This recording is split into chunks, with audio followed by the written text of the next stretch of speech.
Hello, hello, hello. Welcome everyone. Today is all about self-compassion. So I read a book called Self-Compassion. It's by Kristin Neff, and it's a very, very empowering book. It draws light onto how in the world of self-improvement, working on yourself, criticizing yourself is actually one of the worst things you can do to yourself. Anybody here can relate? I know I am a very big self-critic.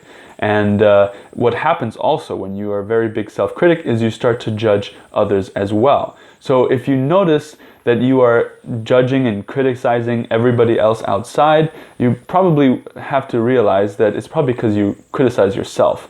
So going back to our childhood and our how we were raised, probably a lot of us were raised by parents who are very criticizing to our behaviors, and we self-internalized it.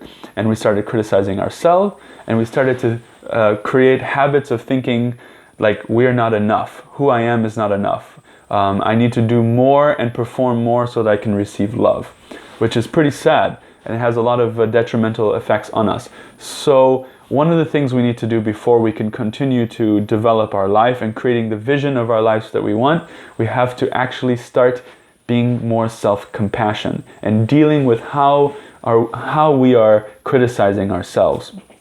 So what is self-criticism? What does it do to you? Well, it's actually really, really harmful. It's one of the ways that it's one of the ways we self-abuse ourselves.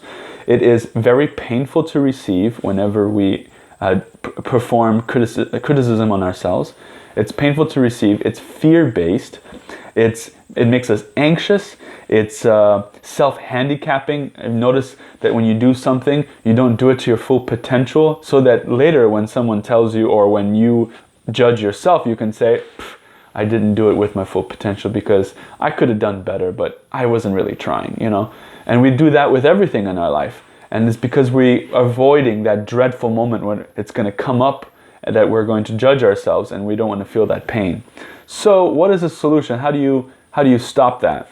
Well, you can start by acknowledging your own suffering. Feel the emotions that come up whenever you're doing something that you feel is wrong. It's not up to your ideals. And then you can say to yourself, it's okay. Give yourself space. When you acknowledge your emotion, that anxious feeling that comes up when you do something and you want to immediately say, it's stupid, why did I do that?